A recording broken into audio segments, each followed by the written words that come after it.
ఈరోజే కార్తీక శుద్ధ విదియ ఎంతో పవిత్రమైన విశేషమైన రోజు. చాలా మందికి తోబట్టువుల మధ్య అనుబంధానికి గుర్తుగా జరుపుకునే పండుగ అంటే రాఖీ పండుగ మాత్రమే గుర్తుకు వస్తుంది. అయితే తమ తోడబుట్టిన అన్నదమ్ముళ్ళు నిండు నూరేళ్లు వర్ధిల్లాలని ఆడబడుచులు చేసే మరొక పండుగే భగనీ హస్త భోజనం. ఈ పండుగను దీపావళి పూర్తయిన 2వ రోజున కార్తీక శుద్ధ విదియ నాడు జరుపుతారు. ఈరోజు అన్నదమ్ముళ్ళు సోదరి ఇంట్లో ఆమె చేతి భోజనం తింటే సంపూర్ణ ఆయుష్ కలుగుతుందని శాస్త్రాలు చెబుతున్నాయి. మరి ఎంతో పవిత్రమైన విశేషమైన ఈరోజు ఈ కథను విన్నా, చదివినా, చెప్పినా, వినిపించినా సకల శుభాలు కలుగుతాయి. జన్మల దోషాలు తొలగి కోటి జన్మల పుణ్యం వస్తుంది. మరి ఆ కథ ఏంటో ఇప్పుడు ఈ వీడియోలో తెలుసుకుందాం. భగిని అంటే అక్క లేక చెల్లెలు, అందుకే ఆమె చేతి వంట తినే రోజు కాబట్టి ఈ పండుగకు భగనీ హస్త భోజనము అనే పేరు వచ్చింది. కావాలనుకున్నప్పుడు తినొచ్చు కదా, దీనికోసం మళ్ళీ ఒక పండుగ చేసుకోవాలా అనే సందేహం మీకు కలగవచ్చు. ఈ పండుగ వెనుక ఒక ఆసక్తికరమైన కథ ఉంది. మరి ఆ కథ ఏంటో ఇప్పుడు ఈ వీడియోలో తెలుసుకుందాం. సూర్యదేవుడికి సంధ్యాదేవికి కలిగిన సంతానం యముడు, యమున. తన సోదరుడు అంటే యమునకు ప్రాణం. వివాహం తర్వాత అత్తగారింటికి వెళ్ళిన యమునకు అన్నని చూడాలి అనిపించి ఒకరోజు ఇంటికి భోజనానికి రమ్మని కబురు చేస్తుంది. అతనికి ఇష్టమైన భోజనాలు వండి అతని కోసం ఎదురు చూస్తూ ఉంటుంది యమున. ఎంత ఎదురు చూసినా యముడు మాత్రం భోజనానికి రాడు. కర్తవ్య పాలన కారణంగా రాలేకపోయాను అని కార్తీక శుద్ధ విదియ నాడు తప్పక వస్తానని కబురు పంపి అన్న మాట ప్రకారం ఆ రోజు చెల్లి ఇంటికి వెళ్తాడు యముడు.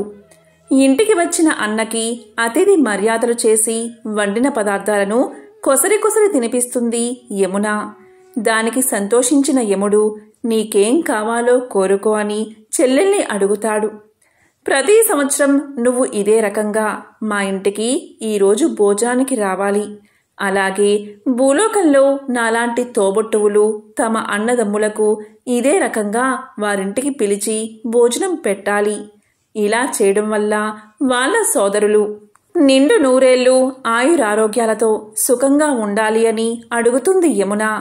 అప్పట్నుంచి అనాదిగా దీపావళి 2వ రోజు వచ్చే కార్తీక శుద్ధ విదియ నాడు భగనీహస్త భోజనం ఒక పండుగలా జరుపుకుంటున్నాము.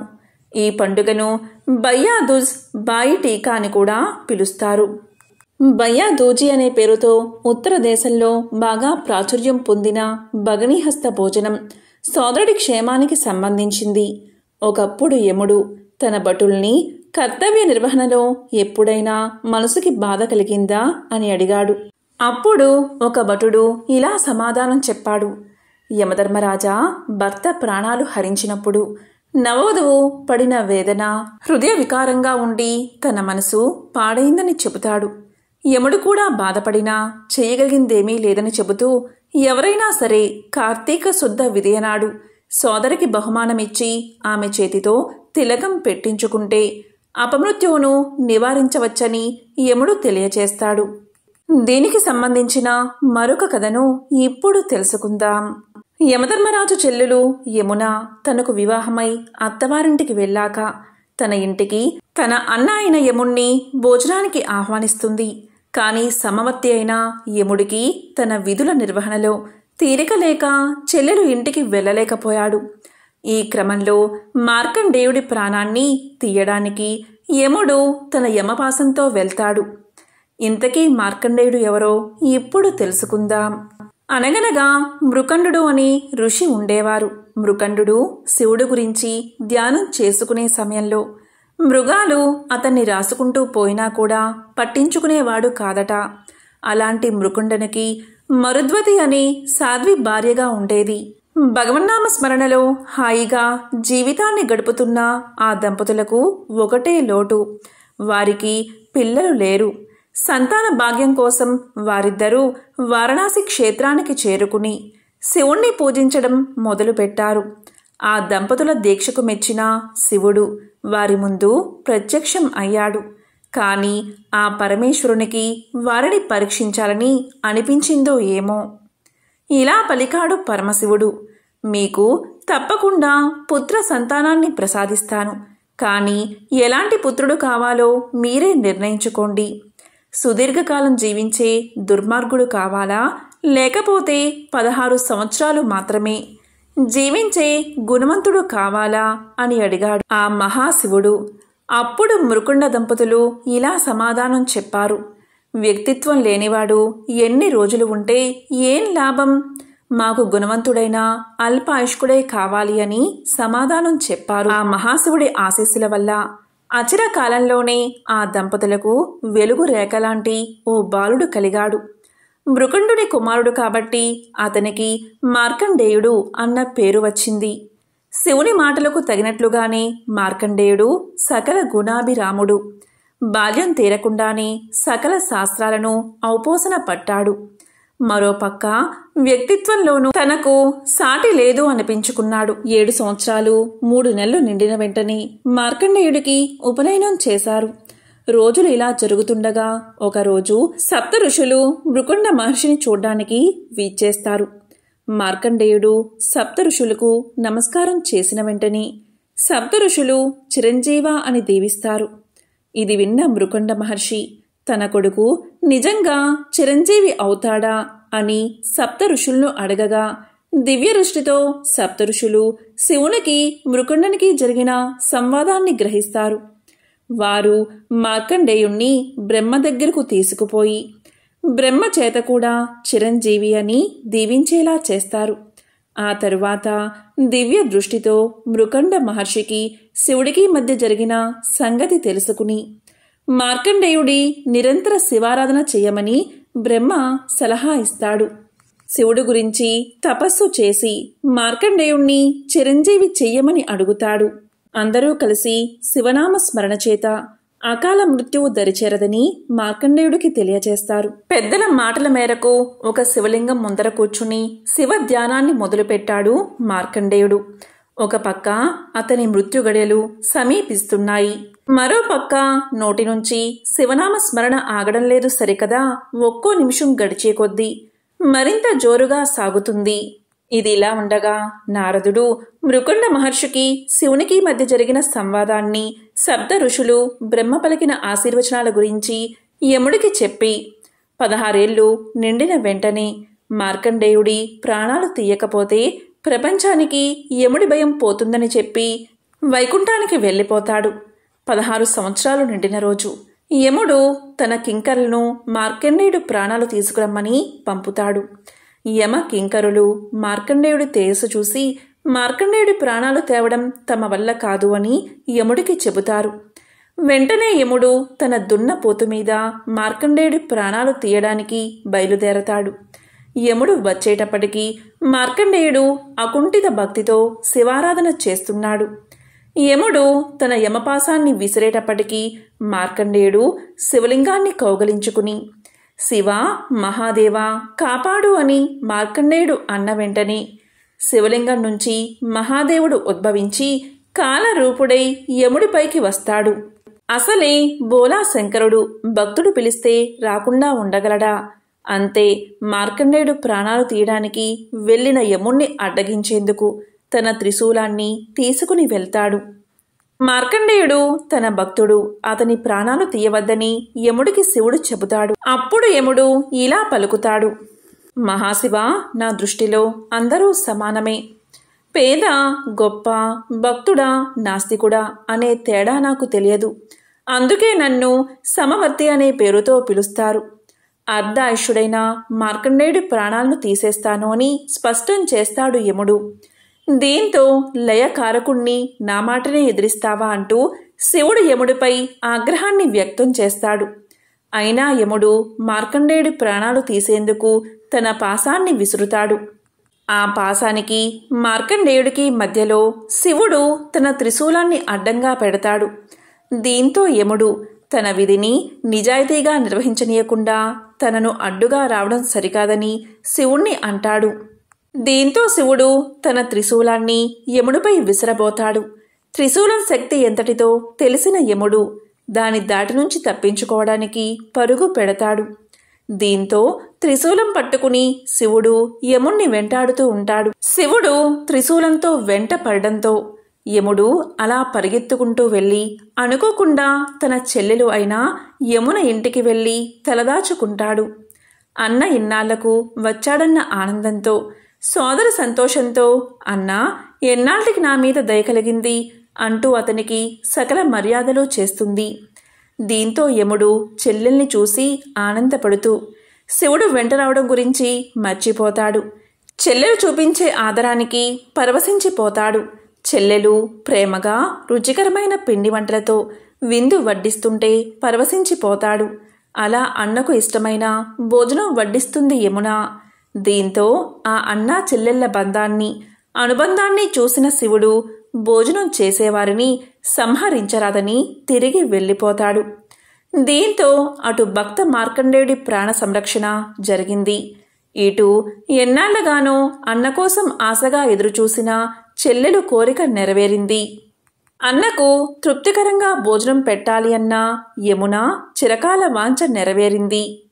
శివుడి ఆగ్రహానికి గురికాకుండా తనకు రక్షణ కల్పించిన చెల్లెలి అతిథి మర్యాదలకు యముడు ముగ్ధుడవుతాడు. చెల్లెల్ని నీకిష్టమైన ఏదైనా వరం కోరుకోమ్మా, తీరుస్తాను అంటాడు. దాంతో ఆమె ఈ రోజున చెల్లెలి ఇంటికి వెళ్ళి ఆమె చేతి వంట తినే సోదరుడికి నరకలోక వాసం లేదా అపమృత్యు దోషం కలగకుండా ఉండేలాగా, ఆ సోదరికి సౌభాగ్యాలు కలిగేలాగా దీవించమని కోరుతుంది. చెల్లెలి కోరిక విన్న యముడు పరమానంద భరితుడు అవుతాడు. తదాస్తు అంటాడు. అలా ప్రతి ఏటా కార్తీక శుద్ధ విదియనాడు ఇంటికి వచ్చి ఆమె చేతి వంట తింటానని వరాన్ని ప్రసాదిస్తాడు. ఇదే రోజున తన సోదరి ఇంట ఏ సోదరుడు భోజనం చేస్తాడు. అతడికి ఎటువంటి భయమూ ఉండదంటూ యముడు అనుగ్రహిస్తాడు. నీవు కోరిన విధంగా వరాన్ని ఇస్తున్నాను. అంతేకాదు, సోదరుడికి ఈ రోజున తన చేతితో వడ్డించే స్త్రీ సౌభాగ్యవతి అవుతుంది అని చెల్లెలి ప్రేమపూర్వకమైన వీడ్కోలు తీసుకుని యముడు తిరిగి వెళ్ళిపోతాడు. అలాగే యమునకు యముడికి గల ఈ అపురూప అనురాగబంధమే యమద్వితీయ పేరుతో అద్వితీయ పర్వదినంగా పేరు పొందిందని పురాణాలు చెబుతున్నాయి. సోదరి చేతివంట కాబట్టి భగనీహస్త భోజనంగా మారింది. తోబట్టువు ఇంట్లో భోజనం చేసినప్పుడు సోదరుడు ఆమెకు చీర, పసుపు, కుంకుమ, పువ్వులు, పళ్ళు, ఇతర కానుకలిచ్చే సాంప్రదాయం ఉంది. ఈ సందర్భంగా యముడికి సంబంధించిన ఒక విశేషమైన కథను ఇప్పుడు విందాం. ఈ కథ కఠోర ఉపనిషత్తులోనిది. ఇదే నచికేతుని కథ. పూర్వం గౌతమముని వంశానికి చెందిన వాజశ్రవసుడు అనే బ్రాహ్మణుడు ఉండేవాడు. అతను ఒకసారి విశ్వజిత్ అనే యాగాన్ని సంకల్పించాడు. అప్పటికే జ్ఞానిగా పేరు పొందినవాడు కాబట్టి వాజశ్రవసుని యాగం గురించి వినగానే జనం తండోపతండాలుగా వచ్చారు. యాగం అద్భుతంగా సాగి నిరాటంకంగా ముగిసింది. ఇక దాన కార్యక్రమాలు మొదలయ్యాయి. వాటిలో భాగంగా వాజశ్రవసుడు ఆరోగ్యంగానూ దృఢంగానూ ఉన్న గోవులను తన వద్దనే ఉంచుకుని వట్టిపోయిన ముసలి ఆవులను, అనారోగ్యంతో బలహీనంగా ఉన్నవాటిని దానం చేయడం మొదలుపెట్టాడు. తండ్రి ప్రవర్తన చూసిన నచికేతునికి బాధ కలిగింది. దానమంటూ చేస్తే అది అవతలవాడికి ఉపయోగపడేదిగా ఉండాలే కాని తన దగ్గర ఉన్నవాటిని వదిలించుకునేవిగా ఉండకూడదు అన్న సందేహం మొదలైంది. పైగా బాల్య చాపల్యంతో తండ్రి దగ్గరకు చేరుకుని ఇలా పలికాడు. తండ్రి, ఇలా నీకు పనికిరాని వాటన్నిటినీ దానం చేస్తున్నావు సరే, ఇంతకీ నన్నెవరికి దానం చేస్తావు అని అడగడం మొదలుపెట్టాడు. పిల్లవాడు అదే ప్రశ్నను మాటిమాటికి అడగడంతో తండ్రికి చిర్రెత్తుకొచ్చింది. నిన్ను ఆ యముడికి దానం చేస్తున్నాను పొమ్మన్నాడు. తండ్రి నోట్లోంచి అలాంటి మాట వినిపించగానే నచికేతుడు నిశ్చష్టుడయ్యాడు. తొందరపడి తాను అన్న మాటకు తండ్రి కూడా పశ్చాత్తాపపడ్డాడు. ఏదో పొరపాటున అనేసాను ఊరుకో అన్నాడు తండ్రి. కాని నచికేతుడు ఊరుకోలేదు. పవిత్రమైన యజ్ఞ సమయంలో, అందులోనూ దానం జరుగుతున్న సందర్భంలో తండ్రి నుంచి అలాంటి మాట వచ్చిందంటే దానిని నెరవేర్చి తీరాలి అనుకున్నాడు నచికేతుడు. పొరపాటున అనేశాను అని తండ్రి ఎంతగా వారిస్తున్నా వినకుండా ఆ యముడికి తన్ని తాను అర్పించుకునేందుకు బయలుదేరతాడు. యమలోకంలో నచికేతునికి యముడి దర్శనం అంత త్వరగా లభించలేదు. జీవకోటి పాపపుణ్యాలను బేరీజు వేస్తూ సమయం వచ్చినప్పుడు వారి ప్రాణాలను హరిస్తున్న యముడు కర్తవ్య నిర్వహణలో తల మునకలుగా ఉన్నాడు. ఎప్పుడో 3 రోజుల తర్వాత నచికేతుణ్ణి గమనించాడు యముడు. ముక్కు పచ్చలారని పసిపిల్లవాడికి యమలోకంలో పనేంటి, ఇంటికి పో అన్నాడు యముడు. కాని నచికేతుడు అదరకుండా బెదరకుండా జరిగిందంతా చెప్పి తన్ను దానంగా స్వీకరించమని యముణ్ణి ప్రార్థించాడు.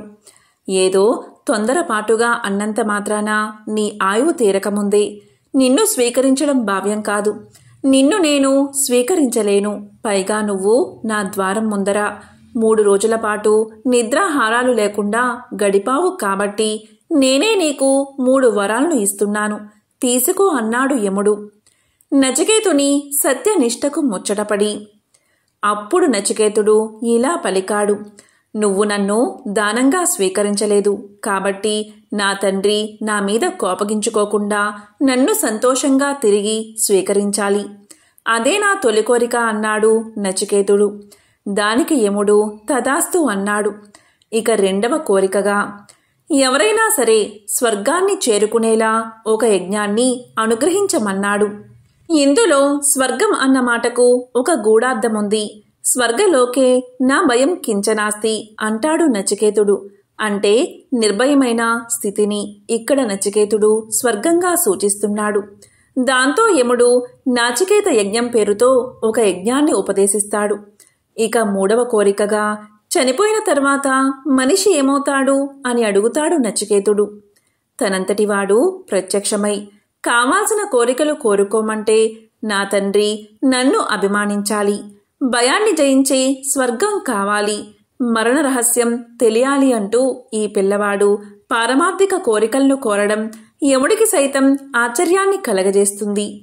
అందుకే యముడు ఇలా పలుకుతాడు. నువ్వు చిన్న పిల్లవాడివి, అవన్నీ నీకు చెప్పినా అర్థం కావు.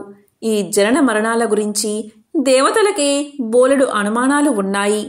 వేరే ఏదైనా కోరుకో, నీకు ఏం కావాలన్నా వరాన్ని ఇస్తాను అని నచికేతునికి నచ్చ చెప్పడానికి ప్రయత్నించాడు యముడు. కాని నచికేతుడు తన పట్టుని విడవలేదు. తనకి ఇస్తేగిస్తే ఆ మరణ జ్ఞానాన్ని వరంగా ఇవ్వమని కోరుకున్నాడు.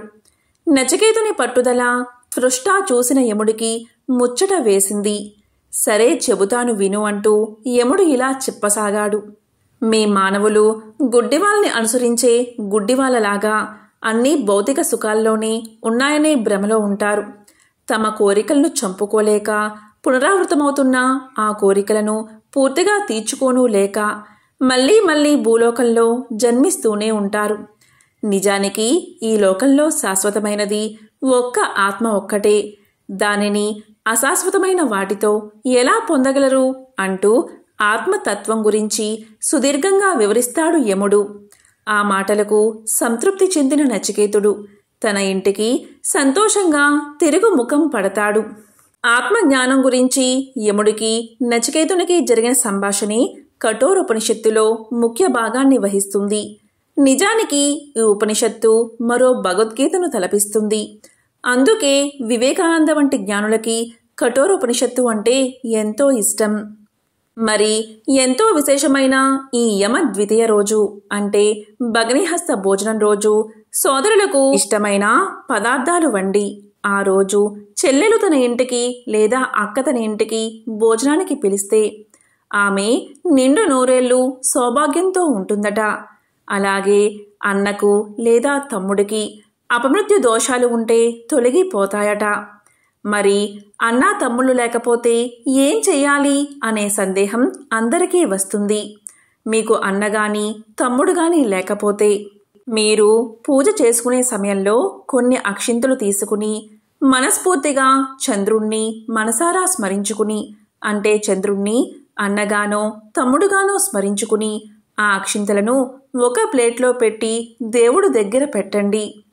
పూజ పూర్తయ్యాక ఆ అక్షింతలను మీ సోదరుల ఆశీర్వాదంగా భావించి తలపైన వేసుకోండి.